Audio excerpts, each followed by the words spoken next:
तो आज जो हम आपको बताने वाले हैं और ये बताएंगे कि परमात्मा ने हमारे जन्मों की कहानी तो सुनाई, हमें खुशखबरी तो बताई कि हम पशु योनि में नहीं जाएंगे, लेकिन ये भी बताया कि कैसे हम 84 जन्म लेते हैं। हमारे अलावा इस संसार में बहुत सारे धर्म हैं, विभिन्न धर्मों के बारे में हम सुनते रहते हैं। तो इस सृष्टि में जो विभिन्न धर्म है और सब मनुष्य आत्माएं हैं, उनके आदि मध्य अंत की कहानी, संपूर्ण सृष्टि के नटशेल में आदि मध्य अंत की कहानी भगवान ने सुनाई है और उसे एक चित्र के रूप में भगवान ने साक्षात्कार करा करके ये चित्र भी बनवाया है ना। ऐसा चित्र आपने कभी देखा नहीं होगा। इस चित्र का रेफरेंस गीता में तो आता है। ये है कल्प वृक्ष। तो जो कल्प वृक्ष है, जो अभी आपके सामने अभी आने वाला है, तो इसको गीता में उल्टा कल्प वृक्ष कहा गया है। तो इसको उल्टा क्यों कहा गया है? क्योंकि बाकी जितने भी पेड़ वृक्ष होते हैं उनका बीज धरती में होता है, लेकिन ये जो मनुष्य सृष्टि रूपी कल्प वृक्ष है, इसका बीज परमात्मा है। और वो कहाँ रहते हैं अब हमको पता लग गया है, परम धाम में ऊपर रहते हैं। तो इसलिए इसको क्या कहा गया है? उल्टा कल्प वृक्ष। तो ये वृक्ष कैसा होता है अभी आपको चित्र में नजर आएगा। तो जैसे दुनिया के वृक्ष में भी क्या होता है, हम पेड़ को उगाने के लिए क्या करते हैं, पहले जड़ के नीचे धरती में बीज डालते हैं। बीज डालने से क्या होती है, जड़ बनती है। और जड़ के बाद क्या होता है, तना आता है। तने के बाद क्या आता है, टाली आती है। पहले एक आती है, फिर दूसरी आती है, और धीरे धीरे वो टाली बढ़ती जाती है ना। और फिर टाली के जैसे जैसे टालियाँ आती हैं, बहुत सारे पत्ते आने शुरू होते हैं। और जब पतझड़ होती है तो सारे पत्ते झड़ जाते हैं। पुनः फिर स्प्रिंग सीजन आता है, फिर दोबारा से पत्ते आते हैं। और ऐसे करते करते वृक्ष की उम्र पूरी हो जाती है। फिर जो माली होता है तो वो एक काम करता है, उसके ऊपर सूख कर जो बीज आ जाता है, तो उस बीज को फिर वो कहीं आसपास लगाता है। पहला वाला वृक्ष खत्म हो जाता है, लेकिन उसी वृक्ष के बीज से नया वृक्ष निकल आता है। इस तरह से ये सारा मनुष्य सृष्टि जो है ना, सारे वृक्ष ऐसे ही बढ़ते जाते हैं, बढ़ते जाते हैं। एक खत्म होता है, दूसरा आता है। ऐसे ही जो मनुष्य सृष्टि का बीज वृक्ष है, इसका भी संपूर्ण विनाश, कि एक बंदा भी ना बचे, ऐसा कभी नहीं होता। जब लगता है कि सृष्टि में बहुत तमो प्रधानता, बहुत ज़्यादा बुराइयां बढ़ चुकी हैं, तब परमात्मा आते हैं और जो हमें ज्ञान योग सिखाते हैं। तो वो क्या है, बीज है। तो चित्र में आप देख रहे हैं कि परमात्मा ने ज्ञान और योग का बीज लगाया। आप सभी भी जितने बहन भाई हैं, ये ज्ञान सुन रहे हैं ना, तो ये ज्ञान क्या कर रहा है, ये हमारे अंदर बीज का काम कर रहा है। तो बीज से क्या निकलता है, फल निकलता है, टहनी निकलती है। तो ज्ञान और योग क्या करता है, हमारे अंदर शक्ति लाता है, समझ लाता है। और बीज के लिए विशेष क्या कहते हैं, बीज जितना मिट्टी के अंदर मिक्स हो जाता है। कहते हैं अगर तू जिंदगी में कुछ मर्तबा पाना चाहे तो मिटा दे अपनी हस्ती को, अगर कुछ मर्तबा चाहे कि दाना खाक में मिलकर बुले गुलजार होता है। ये जो ज्ञान का बीज है, जब हमारे अंदर बिल्कुल रम जाता है ना, जैसे बीज जो है मिट्टी में बिल्कुल मिक्स हो जाता है, फिर उसमें से टहनी निकलती है। तो ये जो ज्ञान है, जब हमारे जिंदगी के हर कर्म के अंदर मिक्स हो जाता है ना। क्या ज्ञान है भाई, यही ज्ञान है, छोटा सा ज्ञान है, कोई लंबा चौड़ा ज्ञान नहीं है। क्या ज्ञान है, मैं शांत स्वरूप आत्मा हूँ, मैं सुख स्वरूप आत्मा हूँ। अब ये जो ज्ञान है हमारे हर कर्म में जब मिक्स हो जाता है, तो क्या हुआ, है, मिटा दे अपनी हस्ती को अगर कुछ मर्तबा चाहे, कुछ पाना चाहते हो, मर्तबा पाना चाहते हो, है दाना खाक में मिलकर, है ना, कौन सी खाक? कर्म रूपी खाक। हर कर्म के अंदर ये जब ज्ञान मिक्स हो जाता है तो उससे फल अच्छा निकलता है। तो क्या निकलता है? परमात्मा जो ज्ञान योग सिखा रहे हैं, कल भी बताया था, हाँ, जब सीढ़ी का चित्र समझा रहे थे, ये परमात्मा ने जो ज्ञान दिया उसका रिजल्ट क्या निकला? नई दुनिया आई जिसमें श्री कृष्ण राधे थे, उनका ही जब स्वयंवर हुआ तो उनका नाम हुआ लक्ष्मी नारायण, जहाँ पर एक धर्म एक राज्य होता है। हाँ दिखाओ भैया, आगे दिखाओ। है ज्ञान के बीज से ये जड़ बनी और जड़ से फिर क्या आया? तना आया।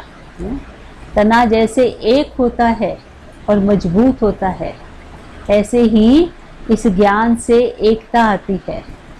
एक धर्म, एक राज्य, एक भाषा, है ना। तो ये एक तना, तब कोई और धर्म नहीं होते, एक ही धर्म होता है। कौन सा? आदि सनातन देवी देवता धर्म। भैया थोड़ा और आगे दिखाओ, है ना। तो यहाँ पर देखो, एक धर्म एक राज्य के बाद फिर आगे जो है त्रेता युग आता है, वहाँ पर भी ये एकता का ही असर है।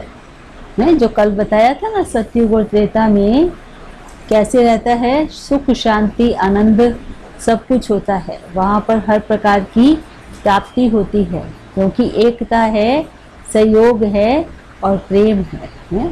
तो पहले श्री लक्ष्मी श्री नारायण और उसके बाद तने के इस समय पर श्री राम श्री सीता आते हैं, जहाँ पर हर प्रकार का सुख और आनंद है।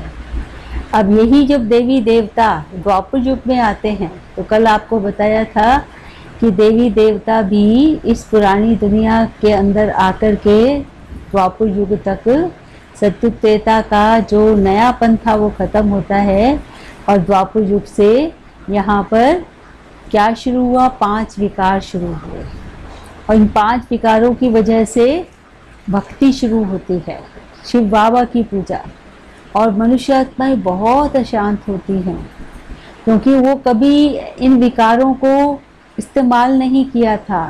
सतयुग त्रेता में संपूर्ण निर्विकारी थे, लेकिन द्वापर युग में आकर के जब ये दुख शुरू हुए तो कारण क्या हुआ? ये 5 विकार मानव जीवन में आ गए। और मैंने बताया था उस वक्त थोड़ा सा इस सृष्टि पर प्रकृति की हलचल होती है ना। उस वक्त तूफान आता है, आंधी आता है, तो सतयुग त्रेता की कल्चर खत्म हो जाती है। तब इस सृष्टि पर शांति स्थापन करने के लिए इधर से भक्ति शुरू होती है, और सृष्टि पर शांति स्थापन करने के लिए धर्म गुरुओं का बहुत बड़ा योगदान होता है। उनका योगदान इस सृष्टि के लिए बहुत महत्वपूर्ण है। और सबसे पहले इस सृष्टि पर इब्राहिम जी आते हैं, और इब्राहिम जी आकर के जो ज्ञान सुनाते हैं, समझ देते हैं, उससे इस्लाम धर्म की स्थापना होती है ना। तो शुरू में जब आते हैं तो ऊपर से आत्मा आती है। जो व्यक्ति है जब बहुत अच्छा भगवान की याद में होता है, उसका परमात्मा से स्नेह होता है, तो पर्टिकुलर धर्म की आत्मा उनके शरीर में प्रवेश करती है। वो भगवान नहीं होते, पर उस धर्म की विशेष आत्मा होती है। तो उसके बाद उनके अंदर शक्ति आ जाती है, और वो इस्लाम धर्म का प्रचार करते हैं। वो ज्ञान जो सुनाते हैं, आगे चलकर उसका नाम पड़ता है इस्लाम धर्म, और वो लोगों को बहुत पसंद आता है, और लोग उसके अनुयायी बन जाते हैं। अब ये जो ऊपर से आत्मा आई है, जो संपूर्ण पवित्र है, उसका असर बहुत जल्दी होता है। बाद में फिर कुछ टाइम के बाद उनकी शिक्षाओं का ही संकलन होता है, इकट्ठा किया जाता है, फिर वो धर्मशास्त्र बन जाता है ना। और अब जो आत्मा ने इतना अच्छा ज्ञान सुना करके लोगों को प्रभावित किया, तो उनको सस्टेनेंस भी तो चाहिए, पालना भी तो चाहिए। फिर वो जन्म लेकर के इसी धर्म के प्रचारक बनते हैं, आगे चल कर के जन्म लेकर इसके बहुत अच्छे प्रचारक बनते हैं। परंतु जब पहले इस सृष्टि पर आए तो जन्म नहीं लिया, पर काया प्रवेश किया। जो व्यक्ति था उस शरीर में प्रवेश करके उन्होंने ये समझाया इस्लाम धर्म कैसे होता है। तो आप देखेंगे सब धर्मों में ज्ञान तो एक ही दिया गया है। वो क्या है कि हमें भाईचारे की भावना होनी चाहिए, सबसे प्रेम करना चाहिए, किसी को दुख नहीं देना चाहिए, हाँ, अपनी सब जिम्मेदारियों को निभाना चाहिए, है ना। लेकिन धीरे धीरे क्या होता है, ये धर्म की जो धारणा है स्लोली स्लोली इस पर ध्यान कम होना शुरू होता है। अब अपने अंदर भाईचारा लाने के लिए, श्रेष्ठता लाने के लिए क्या कहते हैं, अभी कुरान पढ़नी चाहिए, उस भगवान का नाम लेना चाहिए। तो वो उसके लिए फिर विभिन्न तरह की प्रक्रिया शुरू हो जाती है, जिसे हम कहते हैं कर्म कांड शुरू हो जाते हैं। तो जब समय बीतता है तो सतो प्रधान से सतो, फिर रजो, फिर तमो प्रधान बनना शुरू होते हैं। और जैसे ही रजो से तमो प्रधानता की ओर बढ़ना शुरू होते हैं तो उनके अंदर बिखराव आ जाता है। एक धर्म के ही फिर विभिन्न ब्रांचेस शुरू हो जाते हैं ना। वो एक धर्म जो था, जब सब एक मिलकर के एक को ही मानते थे, लेकिन बाद में उसके अंदर विभिन्नताएं आ जाती हैं ना। तो एक ही धर्म के मानो मुस्लिम धर्म ही है, उसके ही कितने प्रकार के मुस्लिम्स हैं, है ना। अब जब इस धर्म के अंदर शक्ति कम होने लगती है तो इन द मीन टाइम सृष्टि पर दूसरे धर्म पिता आते हैं। तो कौन आए, महात्मा बुद्ध जी आए। ठीक इसी तरह से उन्होंने इस्लाम धर्म की जैसे स्थापना हुई, ऐसे ही बुद्ध धर्म की भी स्थापना हुई।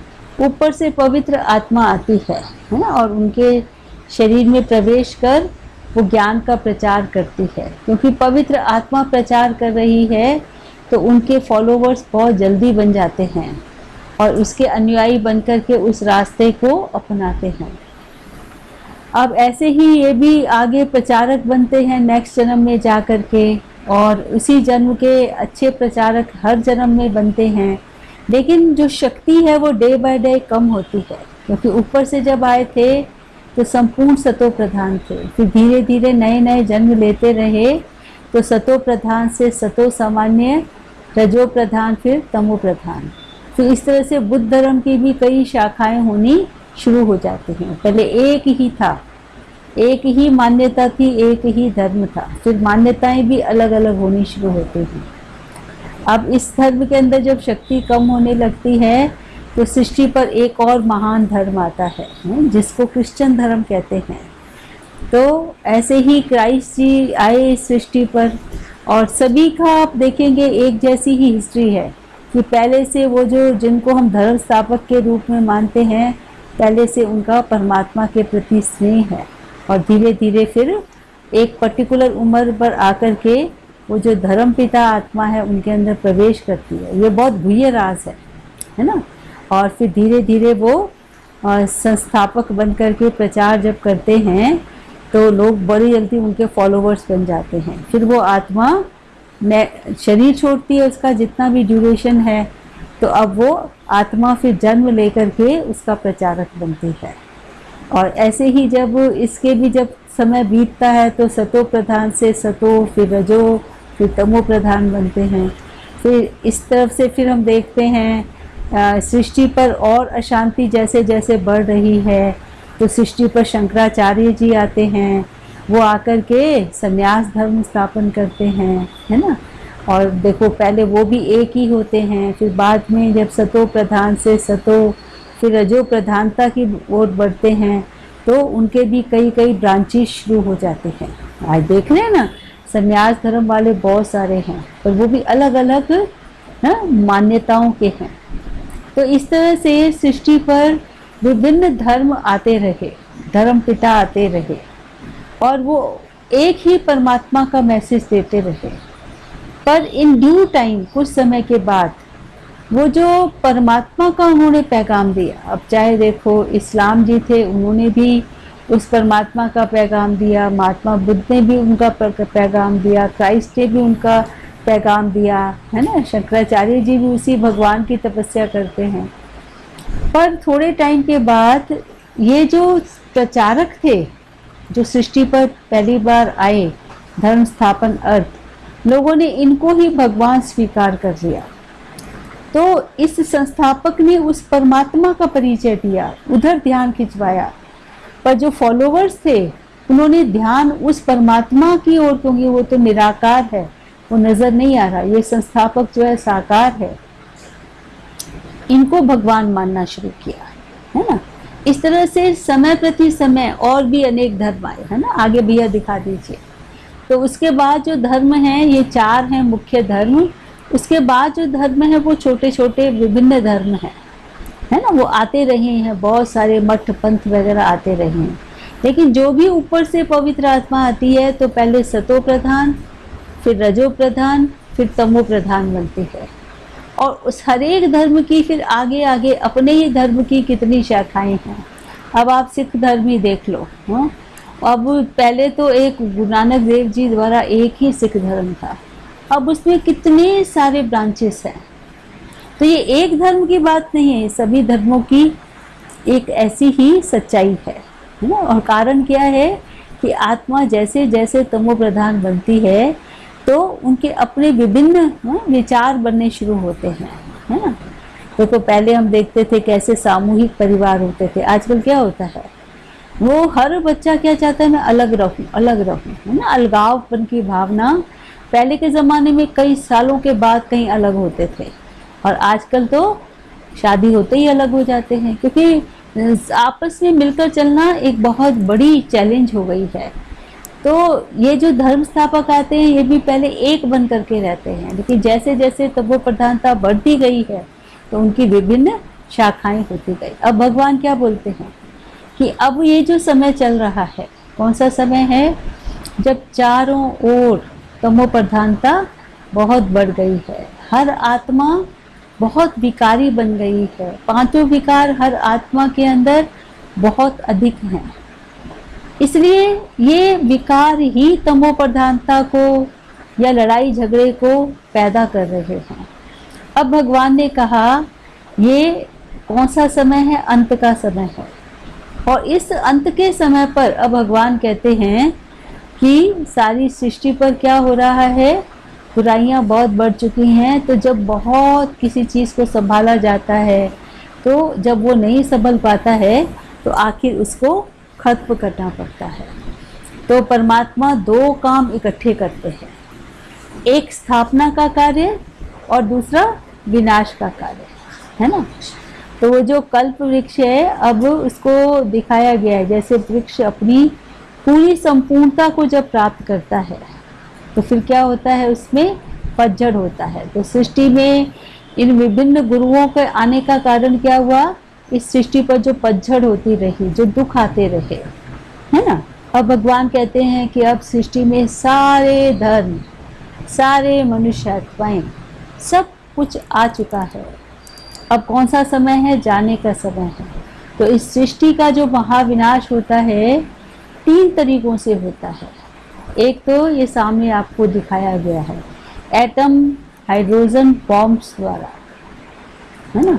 एक देश दूसरे देश से लड़ रहा है। दूसरा जो है, इस सृष्टि में जो प्राकृतिक आपदाएं हैं उनके द्वारा, कितनी प्रकार की प्राकृतिक आपदाएं हैं, देखो कोरोना भी उसमें से एक है, और भूचाल आना, आंधी आना, तूफान आना, ये प्राकृतिक आपदाएं भी इस सृष्टि के विनाश का कारण बनती हैं। और तीसरा सिविल वॉर, अपने ही घर में एक दूसरे को मार रहे हैं, अपने ही गली में एक दूसरे को मार रहे हैं, है ना।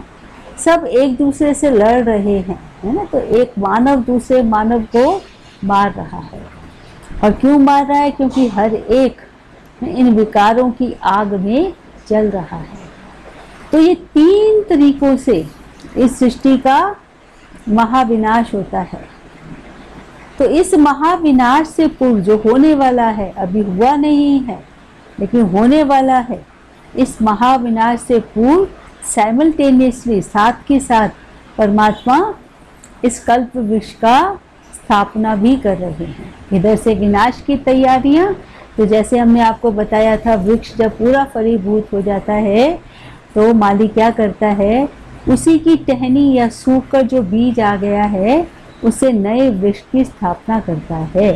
है। तो ये जो ज्ञान और योग हम सब सुन रहे हैं इतने दिन से, ये केवल ऐसे ही एंटरटेनमेंट के लिए नहीं है, केवल ज्ञान जागृति के लिए ज़रूरी नहीं है, लेकिन हम ज्ञान का बीज बन करके नई सृष्टि की स्थापना के लिए चुने गए हैं। तो परमात्मा वही कार्य जो भगवान ने पहले किया था, एक तरफ कंप्लीट विनाश की तैयारियां नजर आ रही हैं और दूसरी तरफ नए वृक्ष की स्थापना का कार्य साथ के साथ प्रारंभ हो चुका है। तो आप सब अभी कहाँ पर हैं? आपकी सिलेक्शन कहाँ पर हुई है? आप ज्ञान के बीज हैं, ठीक है ना। तो ज्ञान के बीज बन करके नए वृक्ष के फाउंडेशन में हम सबका साथ है। तो बताओ भाई क्या साथ देंगे, क्या मदद करेंगे? तो भगवान को सिर्फ एक ही मदद चाहिए, पता है कौन सी? भगवान कहते हैं स्व परिवर्तन द्वारा विश्व परिवर्तन। हमें क्या करना है? स्वयं को परिवर्तन करना है। स्वयं को परिवर्तन करके हमें विश्व परिवर्तन का आधार बनना है। तो आप देखो विश्व क्या है, आप और हम मेरे को मिलाकर ही तो विश्व है। देखो सारे विश्व में कितने सारे देश हैं, हर देश के अंदर अलग अलग मोहल्ले हैं, मोहल्ले में विभिन्न प्रकार की गलियां हैं, गलियों में बहुत सारे घर हैं, उनमें से एक घर मेरा है। तो उस मेरे घर में भी जितने भी सदस्य हैं हम, उनमें से एक मैं हूँ। अब अगर हम सारी सृष्टि को कुछ देना चाहते हैं तो भगवान कहते हैं कुछ भी देने से पूर्व बस एक काम कर लो, और वो कौन सा काम है? कि हम अपने आप को परमात्मा के साथ मिलाकर, परमात्मा के साथ अपने विभिन्न संकल्पों को लेकर अपने संस्कारों को परिवर्तन करें, अपनी जो वे ऑफ लाइफ है उसको परिवर्तन करें। तो हम क्या हो जाएंगे? बदल जाएंगे। तो मैं बदलूंगा, जग बदलेगा। स्व परिवर्तन द्वारा विश्व परिवर्तन, ठीक है भाई। तो आप चलो ज़्यादा कुछ नहीं कर सकते, कर सकते हैं ना ये काम? हम लोग इस पर एक कहानी भी सुनाया करते हैं। एक बच्चा था, बहुत नोटी था, अपने पिता के साथ बैठा हुआ था। उनके पिता एक बहुत ज़रूरी काम कर रहे थे, तो वो घड़ी घड़ी आके डिस्टर्ब कर रहा था। पिताजी ये बता दो, हाँ मुझे ये बात बता दो, कुछ ना कुछ बात बीच बीच में आकर पूछता था। तो पिता को तो बहुत ज़रूरी काम करना था, तो उसने कहा कि ठीक है, एक बात बता दी, आप दोबारा मत आना। कहता हाँ ठीक है, नहीं आऊँगा। फिर वो बात पूछ के चला गया, फिर 1 मिनट में दोबारा से आता है। तो पिताजी तंग आ जाते हैं कि ये तो बच्चा मुझे अपना काम करने ही नहीं दे रहा। तो उनके पास एक नक्शा था, तो वो था वर्ल्ड का नक्शा। तो उन्होंने क्या किया, उसको जानबूझ के फाड़ दिया और फिर कहा अरे ये तो मेरे से गलती से फट गया। बच्चे तुम एक काम करो, इस नक्शे को तुम, ये इसी के अंदर है सारा बना हुआ, तो मुझे इसे जोड़ कर ला दो क्योंकि मेरे लिए बहुत ज़रूरी है। उन्होंने सोचा कि अब ये इसी में जोड़ने में लगा रहेगा तो बिज़ी हो जाएगा, तो बहुत अच्छी बात होगी, ये मैं अपना काम कर लूँगा। तो कहता अच्छा ये आपको चाहिए नक्शा? कहते हाँ। कहता मैं जोड़ रहा हूँ? कहते हाँ मैं यही तो कह रहा हूँ। कहता ठीक है जोड़ लाता हूँ। तो पिता ने कहा ठीक है, अब तो ये आधा घंटा 1 घंटा ज़रूर इसमें बिज़ी रहेगा। लेकिन विदिन 10 मिनट्स वो नक्शे को जोड़ करके ले आए और देखा तो वो नक्शा बिल्कुल ठीक जुड़ा हुआ था। तो पिता को बहुत आश्चर्य हुआ कि मेरा बच्चा ऐसा इंटेलिजेंट कैसे हो गया, क्या इसको वर्ल्ड के नक्शे की भी जानकारी है? तो उसने सारे काम छोड़कर बच्चे को पूछा कि बेटा तुमने कैसे बनाया, तुम क्या वर्ल्ड का नक्शा जानता है? कहता जी मैं नहीं जानता। कहता तूने बनाया कैसे फिर नक्शा? तो बिल्कुल ठीक जोड़ा है तुमने, सारे टुकड़े जहाँ पर जैसे जोड़ने चाहिए थे तो वैसे ही जोड़ दिया आपने। तो कहता जी जोड़ दिया, ठीक कर दिया ना? कहता हाँ। तो बताओ तो सही कैसे जोड़ा? तो उसने कहा पिताजी आपको नहीं पता, जब आप उसको, आपसे वो गलती से फट गया था तो मैं इधर छोटा हूँ ना, दिखाई दे रहा था, इस तरफ एक मनुष्य बना हुआ था। वर्ल्ड के नक्शे के पीछे कौन बना हुआ था? मनुष्य बना हुआ था। तो मैंने उस वर्ल्ड को नहीं जोड़ा, मैंने तो मनुष्य के हाथ पैर कान नाक को जोड़ दिया है, क्योंकि मैं मनुष्य को जानता हूँ। इधर से मनुष्य जुड़ गया है, उधर से आपका वर्ल्ड जुड़ गया है। समझा? तो अगर विश्व को परिवर्तन करना है तो क्या करना होगा? क्या करना होगा? आपको स्वयं को परिवर्तन करना होगा।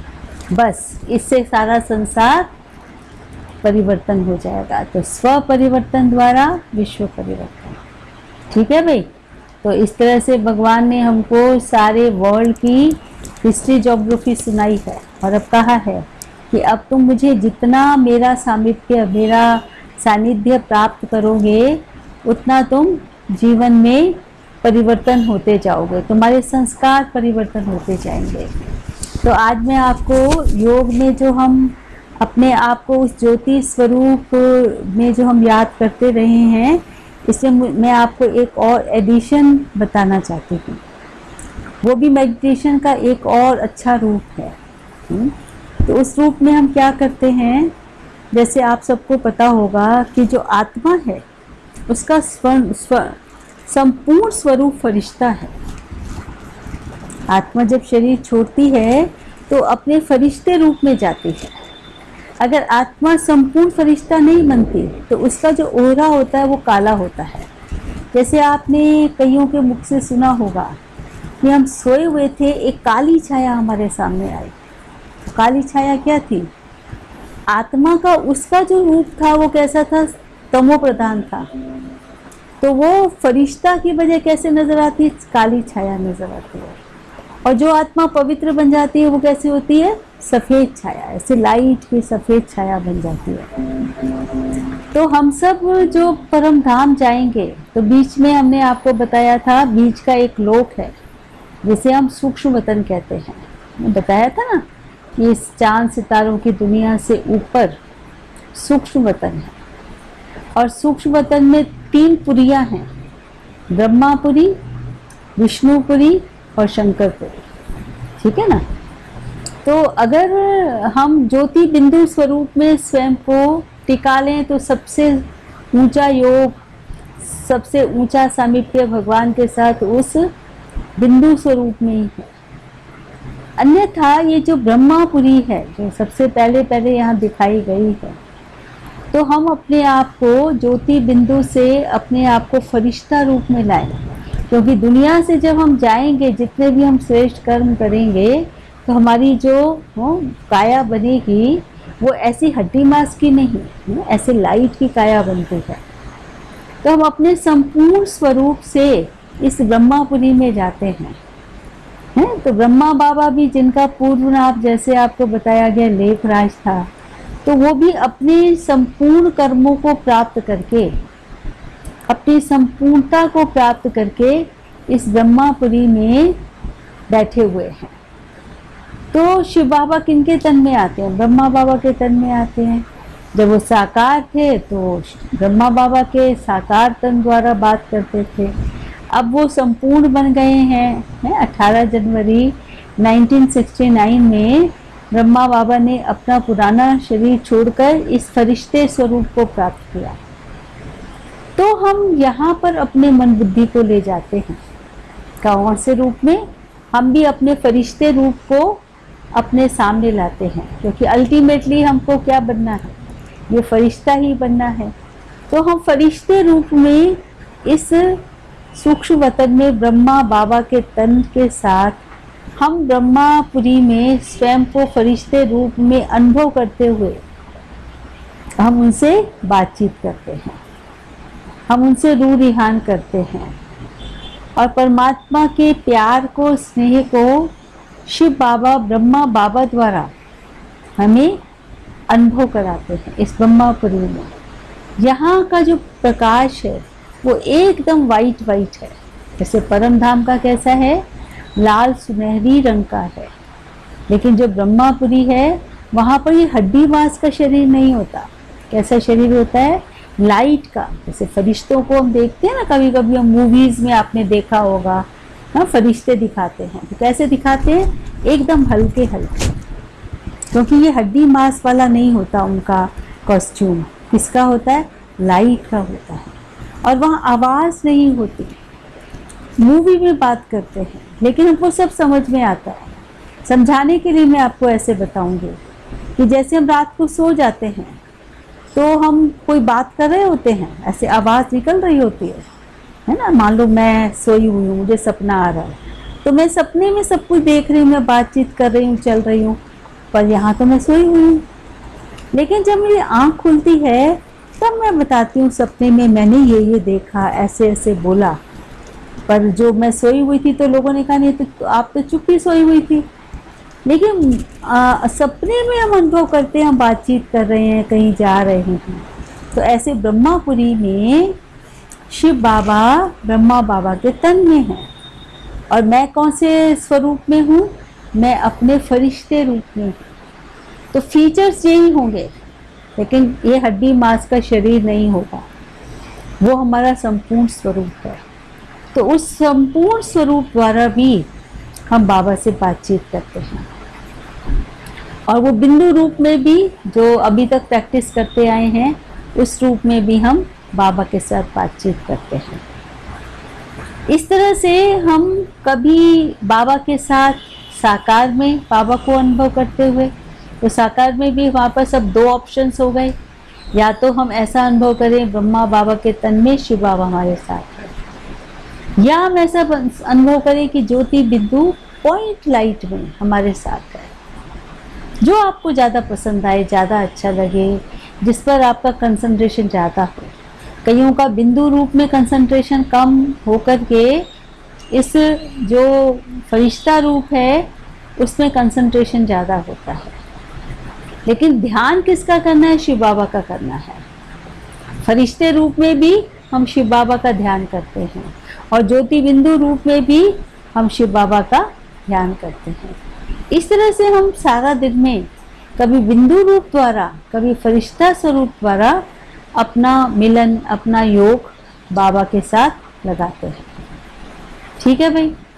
तो इस तरह से बाबा हमें सब धर्मों का भी ज्ञान दिया और कैसे हमें बाबा के साथ अच्छी तरह से नैनों से मुलाकात करनी है, दृष्टि से मुलाकात करनी है। विभिन्न कर्म इंद्रियों द्वारा हम बाबा का अनुभव करते हैं, तो वो भी हमें करना है। ठीक है। तो इस तरह से हम बाबा से मिलन मनाते रहेंगे और अपने जीवन को श्रेष्ठ बनाते रहेंगे। आज जैसे हमने आपसे उम्मीद किया है कि हम आपसे परिचित जरूर होना चाहते हैं। अब आप अपना वीडियो ऑन करके अपना परिचय देंगे कि आप गुप्त रहना ही चाहेंगे? हमारी बहुत दिल है कि हम आपसे परिचित हों।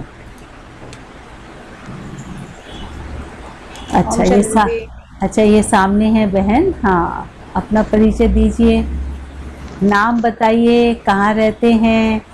ओम शांति दीदी। ओम शांति। हाँ बताओ बहन। हाँ, मेरी दीदी महिपालपुर में सरिता। अच्छा, आपका नाम सरिता है और आप महिपालपुर में रहती हैं? हाँ जी, बिल्कुल आपके साथ बाजू वाले घर में।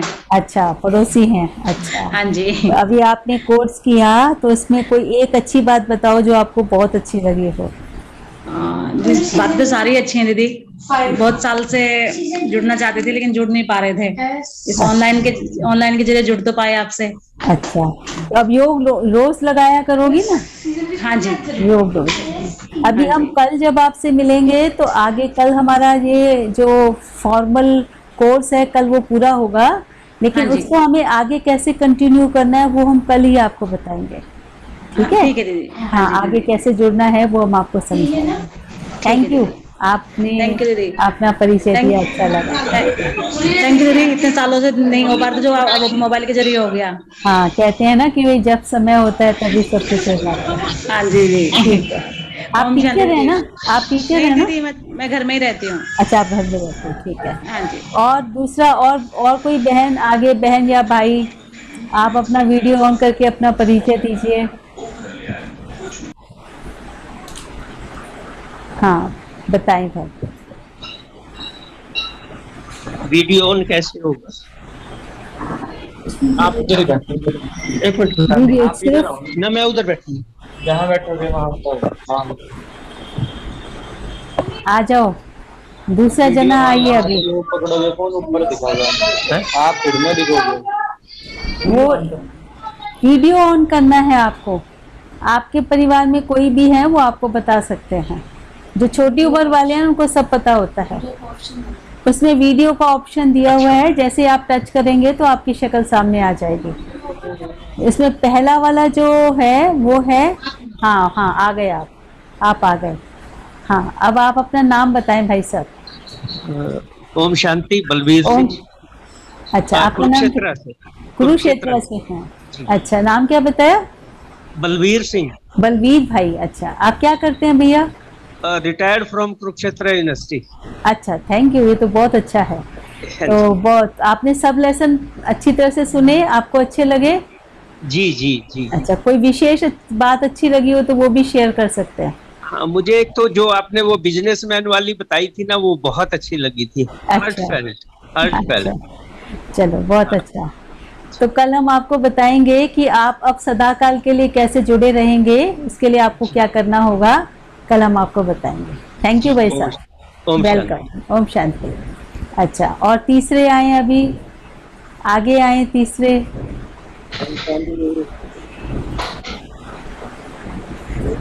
आइए, हाँ ऑन कीजिए भैया। हाँ ओम शांति भाई साहब। हाँ नाम बताएं। संजीत सिंह। अच्छा दलजीत भाई। हाँ अच्छा आवाज गुम गई। दीदी मैं जम्मू से। हाँ हाँ हाँ जम्मू से। सेंटर में पहले भी कोर्स किया है, 7 डेज कोर्स, इवन की मैं 2 महीने क्लास में आता भी रहता था। अच्छा तो जब मैं दिल्ली में पोस्टेड था। अच्छा तो मेरे को ये 7 दिन कोर्स, जैसे मुझे मैसेज मिला तो मुझे ऐसा लगा कि मुझे दोबारा करना चाहिए, क्योंकि ये कोर्स आप ऐसा नहीं है कि 7 दिन करके आपको सब कुछ प्राप्त हो जाएगा। मुझे ऐसा लगता है कि ये पूरे साल 1 घंटा ये कोर्स चलता रहे तो। हाँ कल हम आपको बताएंगे कि कैसे आप जुड़ेंगे, ठीक है। हाँ बहुत, ये आपने बिल्कुल ठीक किया। केवल 7 दिन में पूरा नहीं होने वाला, लेकिन आपको उम्र भर ही जुड़ना पड़ेगा। तो कैसे जुड़ना है ये हम कल आपको बताएंगे। कल आप जरूर रहिएगा। और ये आपके साथी हैं। बहन जी आप भी अपना नाम बताओ। हाँ नमस्ते। हाँ जी अनुराधा बहन, ठीक है। तो आपने भी 7 लेसन सुने? नहीं अभी नहीं आगे किया हुआ। पहले किया हुआ। आप क्लास करती हैं? आप मुरली सुनती हैं? हाँ अच्छा आप सुनती हैं। तो भाई साहब को कल बताएंगे हैं आगे कैसे बढ़ना है, ठीक है। Thank you very much. ओम शांति। ओम शांति। और आइए और अपना परिचय दीजिए। कौन आएगा अब? बहुत सारे हैं आप तो। तैयार नहीं होंगे, नेक्स्ट कल भी कर सकते हैं। नहीं आएंगे? हाँ हाँ आइए। Video on. हाँ वीडियो ऑन है। हाँ वीडियो ऑन है। हाँ, वीडियो ऑन करके अपने को अनम्यूट कीजिए, तो आपकी शक्ल भी नजर आएगी, आपकी आवाज भी आएगी। किसका वीडियो ऑन है? हाँ ये आ गई। ओम शांति। ओम शांति दीदी। कौन? ओम शांति। हाँ बताइए आपका नाम क्या है? मेरा नाम पूनम लता। क्या लता? पूनम लता। पूनम लता। अच्छा पूनम भी लता भी, दो इकट्ठे हैं। अच्छा हाँ जी हाँ जी हाँ जी। अच्छा और मैं महिपालपुर में ही रहती थी। अच्छा आप कहाँ रहती हो? कि मैं 2020 मार्च में जैसे स्कूल्स बंद हुए तो मैं 1 हफ्ते के लिए अपने गांव आई थी, और यहाँ आकर के फिर जैसे ही लॉकडाउन बढ़ता गया और मैं यहाँ रुक गई। अच्छा अच्छा अच्छा। तो वापस आने वाली हैं आप? दीदी अभी तो मेरा रिटायरमेंट है अक्टूबर में। अच्छा तो मैं सिर्फ नौकरी के लिए वहाँ रहती थी। अच्छा अच्छा अच्छा ठीक है। तो फिर उस टाइम के लिए मैं आऊंगी, लेकिन परमानेंट तो अभी मेरा वहाँ आने का प्लान नहीं है। अच्छा तो आपका गांव कौन सा है वो बता दीजिए। दीदी मेरा गांव है यूपी में, गजरौला के पास है, पपसरा। अच्छा गजरोला के पास। तो गजरोला में हमारा आश्रम है, या जो भी आपकी जगह होगी वहाँ पर, वहाँ का आपको गूगल में मिल जाएगा।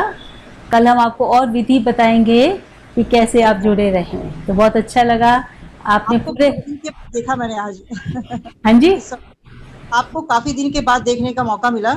अच्छा, चलो बहुत अच्छा लगा, आप जुड़ी रही, कल भी जरूर जुड़िएगा। मुझे विद्युत माँ बहन जो है वो बताया करती रहती है। अच्छा अच्छा अच्छा, ठीक ठीक, आप उनके साथ टीचर हैं। उन्हीं के साथ मैं गई थी आश्रम में और माउंट आबू और आती थी आपके पास। अच्छा अच्छा, ठीक है, बहुत अच्छा। हाँ, अभी आप थोड़ा भूल गई हैं। अच्छा अच्छा लगा।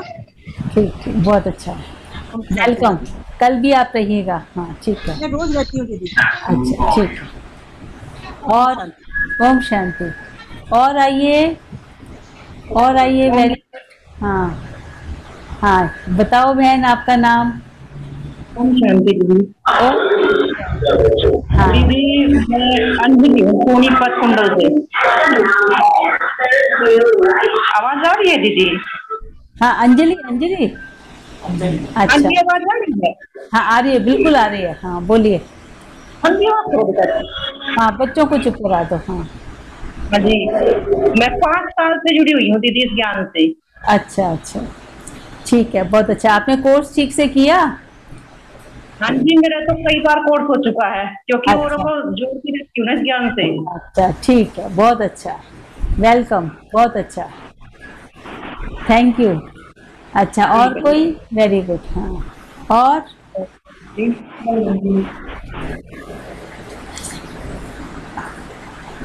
और सुनाइए, और कौन आने वाले हैं? हम सबसे मिलना चाहते हैं, जल्दी बताइए, टाइम भाग रहा है, जल्दी से आइए। और कौन है? ये दोनों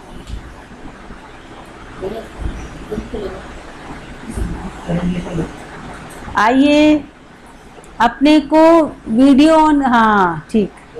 ओम शांति, ओम शांति। अच्छा, ओम शांति। बताइए आपका नाम क्या है?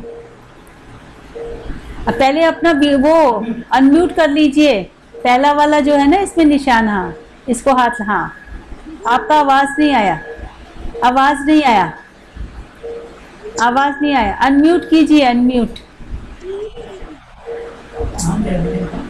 हाँ, आपकी शक्ल तो नजर आ रही है, आवाज नहीं आ रही है। अमृता है ना आपका नाम, वीडियो में नजर आ रहा है आपका नाम, लेकिन आपकी आवाज नहीं आ रही है।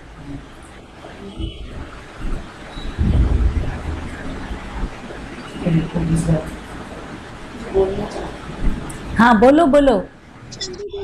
हाँ, अब आई, थोड़ी सी आई अभी आवाज। हाँ अच्छा, क्लास करती थी मैं और मम्मी, शायद आपको पहचाना। अच्छा अच्छा अच्छा अच्छा, अभी कहाँ पर हैं आप? आगरा में हो रहे हैं दीदी। अच्छा अच्छा अच्छा, ठीक, बहुत अच्छा लगा, आपने पूरा कोर्स किया और इससे जरूर बहुत अच्छा लाभ भी लिया होगा। वेरी गुड, कल भी आप है ना, बाकी जो बची हुई बातें हैं वो आप सुन पाएंगे। इतने दिन से देखा नहीं, 2-3 दिन से देखा आपके लिए, अच्छा लगा मुझे। बहुत अच्छा है, थैंक यू, थैंक यू। अच्छा, और आइए, और आइए। हैं, वीडियो नहीं है? वीडियो ऑन कर लो भाई, आप लोग वीडियो क्यों नहीं ऑन करते? या जिन्होंने अभी वीडियो ऑन नहीं करना चाहते, कल आप तैयार होके बैठना। फिर अगर आपको वीडियो ऑन करने में कोई दिक्कत है तो जिन्होंने आज परिचय दिया, बाकियों का परिचय हम कल लेना चाहेंगे, ठीक है? तो चलो, आज जिन्होंने भी दिया परिचय, हमें बहुत खुशी हुई, बाकियों से कल हम परिचित हो लेंगे। ये ठीक है कि नहीं है ना?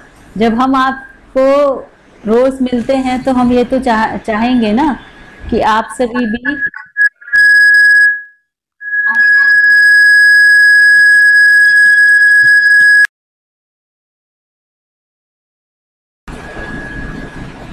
तो अच्छा, तो आप सभी अच्छी तरह से कल तैयार होके बैठना, और जैसे कल हमने आपसे उम्मीद किया था, आज पुनः आपसे उम्मीद कर रहे हैं कि कल हम शुरू होने से पहले आप सबकी शक्ल देखना चाहते हैं। आपकी सूरत देखने के बाद कल बहुत ज़रूरी जो पाठ है उसको हम आपके सामने रखेंगे, ठीक है। तो अब हम उस परमात्मा के साथ ध्यान लगाते हैं।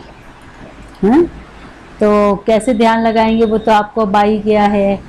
आज हम सूक्ष्म वतन में चलकर शिव बाबा से रूह रिहान करते हैं। ओम शांति।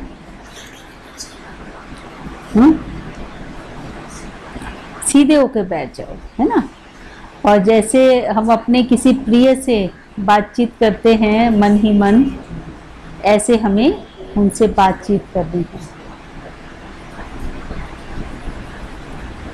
ओम शांति। मैं ज्योति बिंदु आत्मा, इस शरीर का मालिक, इस संसार रूपी रंगमंच पर अपना श्रेष्ठतम पाठ बजा रही हूँ।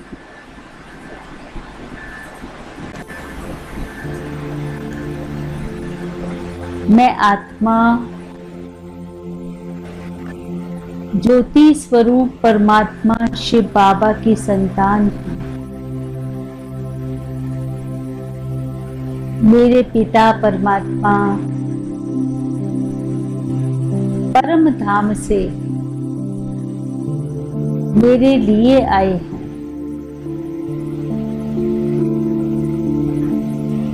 मुझे बुरे विकारों से छुड़ाने के लिए, पतित से पावन बनाने के लिए इस कलयुगी संसार में शिव बाबा ब्रह्मा बाबा के तन में आते हैं और मुझे श्रेष्ठ बनने का सहज रास्ता बताते हैं।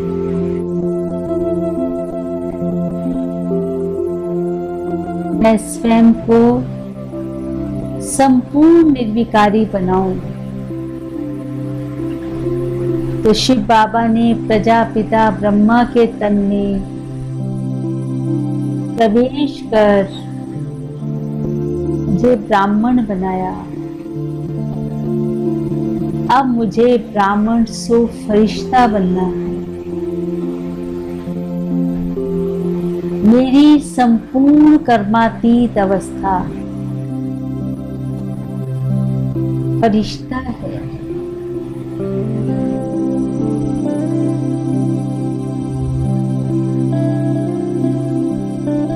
मैं एकदम हल्का फुल्का हूँ। मेरा ये फरिश्ता रूप एकदम लाइट है, एकदम हल्का। मैं ज्योति बिंदु आत्मा इस फरिश्ते स्वरूप में, मुझे जाना है इस आकाश तत्व से पार। मैं फरिश्ता बिल्कुल हल्का इस साकार वतन को छोड़ मुझे ब्रह्मापुरी चलना है। इन चांद सितारों की दुनिया से दूर मेरा ये अलौकिक घर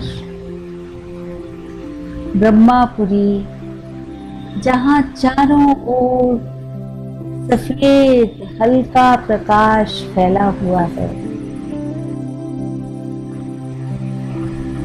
यहाँ भी बिल्कुल पवित्रता है, शांति है। सामने ब्रह्मा बाबा हैं, एकदम लाइट के शरीर हैं और ज्योति बिंदु आत्मा उनके तन में है। मैं भी बाबा के सामने हूँ, अपने फरिश्ता स्वरूप। बाबा की दृष्टि मुझ फरिश्ते के ऊपर पड़ रही है। ऐसा महसूस कीजिए अब फरिश्ते रूप में शिव बाबा के सामने हैं और शिव बाबा ब्रह्मा तल में हैं। आज स्वयं को अपने इस अलौकिक बाप के सामने आकर मुझे बहुत अनहद खुशी मिल रही है। उनसे लाइट और माइट की किरणें मुझ आत्मा पर पड़ रही है। बाबा का ये लाइट स्वरूप, बाबा के ये वरदानी हाथ मुझे आशीर्वाद दे रहे हैं। मैंने बाबा का हाथ पकड़ा और बाबा को हाथ को जो लाइट स्वरूप में एकदम हल्का, एकदम लाइट, बाबा ने कहा, बच्चों मैं आपके साथ हूँ। मैंने भी स्वीकार किया, मैं सदा ही आपका हाथ और साथ लेकर चलूंगी। ये मेरे लिए कितनी सौभाग्य की बात है कि बाबा मुझ आत्मा को हाथ में हाथ लेकर बहुत अच्छा सहयोग व स्नेह प्रदान कर रहे हैं। मैं और बाबा साथ साथ चल रहे हैं। मैंने बाबा का हाथ पकड़ लिया है और मेरा मन कह रहा है मैं सदा ही इसी तरह बाबा के साथ रहूं। मैं आत्मा बाबा की कितनी स्नेही हूँ।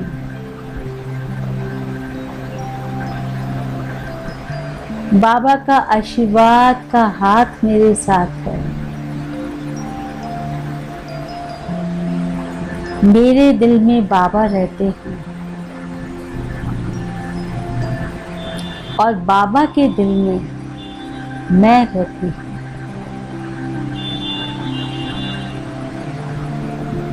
मैं ज्योति बिंदु आत्मा अपने इस फरिश्ते स्वरूप में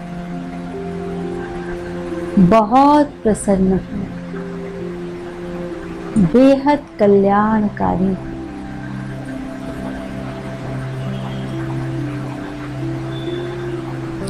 अब मैं बाबा के साथ को सदा पाने के लिए और बाबा की श्रीमत को सदा चलने के लिए जो बाबा ने मुझे आज्ञा दी है कि सदा अपने सब कर्मों को संसार में रहते हुए संपूर्ण रीति से ध्यान देना है,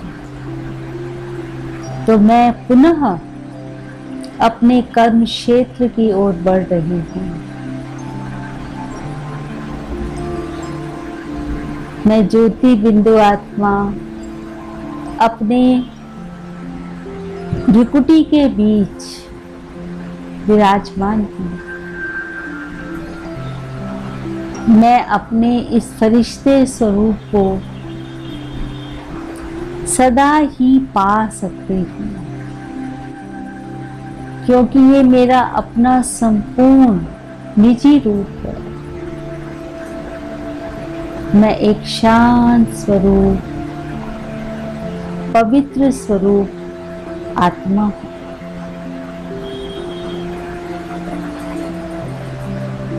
ओम शांति शांति शांति। ओम शांति। इस तरह से हमें प्रतिदिन निराकार रूप में या फरिश्ता रूप में या साकार में बाबा के साथ सदा मिलन मनाते रहना है। ठीक है, जितना अधिक मिलन मनाएंगे उतने ही बाबा की समीपता अधिक महसूस होगी, है ना। तो तीनों तरीकों में से जो भी आपको सहज लगे, है, बाबा के साथ मिलन मनाते रहे। ठीक है, और कल हम मिलेंगे, लेकिन आप सब अपना वीडियो ऑन करेंगे, फिर हम अपना लेसन स्टार्ट करेंगे। और जिन्होंने आज परिचय नहीं दिया है वो कल अपना परिचय, अपना मुखड़ा ज़रूर दिखाएंगे। ठीक है, ओम शांति। भजन की 2 लाइन सुन करके हम आज के सेशन को समाप्त करते हैं। ओम शांति।